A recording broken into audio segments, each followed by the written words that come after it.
Hi, my name is Taylor Williams, and for Project 3, I decided to do the graphic design paired with Chapter 9, and I chose to look at grouping and differentiation with technology. So it's a little blurry, so I've attached a picture in the project itself, but the quote up top in red and pink says, "The intentional teacher may use technology to prepare exciting and engaging lessons," and that comes from page 243 in our book. And the school that I work at, Magnolia High School, um, is one-to-one with technology. So we have the opportunity to use it. And so I'm going to talk about how we can differentiate our lessons, how we can group our students, and the benefits of using technology in the classroom.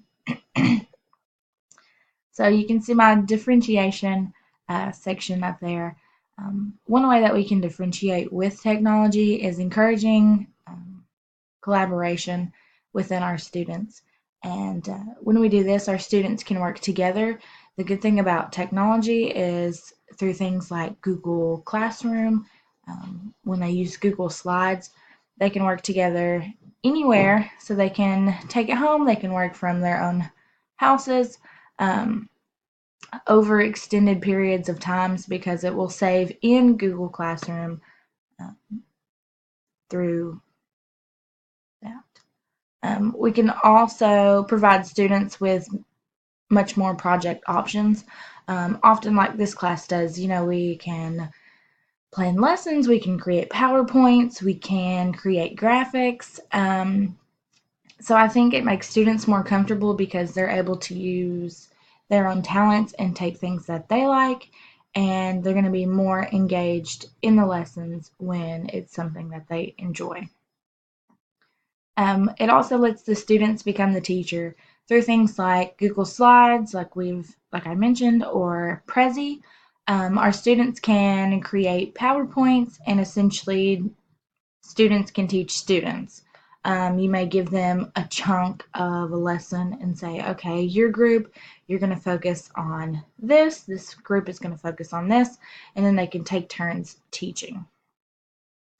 If we look at grouping, you can group through technology through skill level. So this can either be the skill level of the content that you're going over. So like mine would be biology, whether they fully grasp biology, I might pair like that. Also their skill level with technology. If I have kids who don't know how to create a PowerPoint, I'm going to group them with someone who can show them how. You can also group like minds alike. Um, this can also go back to skill level on the content, or if they are visual people, if they are kinesthetic people, that also falls into like minds.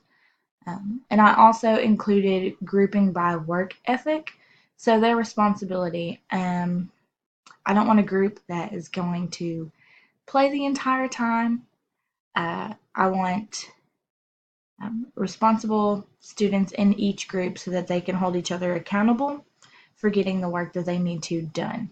Because that is an issue with technology sometimes, is that there's so much access to things like games, YouTube. You want to make sure that your groups stay on track.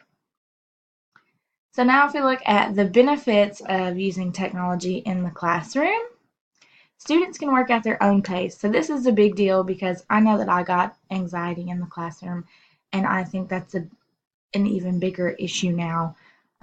But if I assign an assignment through technology and say, okay, just make sure it's due or turn in by 8 p.m., then even if those students don't finish in class, they still know that they have time. And that's a big issue for some of my students is when they see others starting to turn in something like a test, they begin to panic because they feel, oh, I'm behind. Why haven't I turned in my test yet? So this just takes care of some of that. Another great thing is that articles can be archived for later, and this makes students have access to anything that I do, such as a PowerPoint, all year round so that they can go back and study. Because with our classrooms being one-to-one, each student is assigned their own laptop and they keep up with it all day long. So they have completely gotten rid of lockers, which makes students keeping up with a binder virtually impossible. Like they won't do it. So being able to archive articles is a great thing. And it allows you to teach or to mix up your learning methods, because students get tired of the same old lecture, take notes, and we can do virtual labs in science. They can do PowerPoints. There's endless projects that you can use with technology. And that is why I wanted to talk about grouping and differentiation with technology. Thank you.